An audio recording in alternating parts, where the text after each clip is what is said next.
तुम्ही जर फक्त 30 दिवस साखर बंद केली तर तुमच्या शरीरात हे 5 बदल होतात आणि तुमचं आरशातील रिफ्लेक्शनच बदलून जातं। पहिला बदल म्हणजे तुमचा चेहरा हा स्लिम दिसायला लागतो। आपण साखर बंद केली की आपल्या शरीरातलं इन्फ्लामेशन आणि वॉटर रिटेन्शन कमी व्हायला लागतं, त्यामुळे आपला चेहरा हळूहळू बारीक दिसायला लागतो। दुसरा बदल, आपल्या शरीरातलं पाण्याचं वजन म्हणजेच वॉटर वेट हे हळूहळू कमी व्हायला लागतं। जेव्हा आपण साखर खातो तेव्हा आपल्या शरीरात इन्सुलिन हार्मोन वाढत असतं आणि त्यामुळेच आपल्या शरीरामध्ये फॅटसुद्धा वाढतं। पण जेव्हा आपण साखर खाणं बंद करतो तेव्हा आपलं शरीर हेच फॅट वापरायला शिकतं आणि हळूहळू आपलं वजन कमी व्हायला लागतं। तिसरा बदल, तुमची त्वचा इम्प्रूव्ह व्हायला लागते आणि तुमच्या चेहऱ्यावरील पिंपल्ससुद्धा कमी व्हायला लागतं। चौथा बदल, आपल्या झोपेची क्वालिटी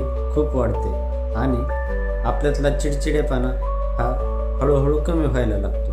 पाचवा बदल, जेव्हा आपण साखर खाणं पूर्णपणे बंद करतो तेव्हा आपली एनर्जी ही दिवसभर टिकून राहते। शेवटचा आणि बोनस फायदा, जेव्हा आपण साखर खाणं पूर्णपणे बंद करतो तेव्हा आपल्या टेस्ट बड्स रिसेट व्हायला लागतात आणि आपल्याला फळे, ड्रायफ्रूट्स या गोष्टीसुद्धा गोड लागायला लागतात। धन्यवाद।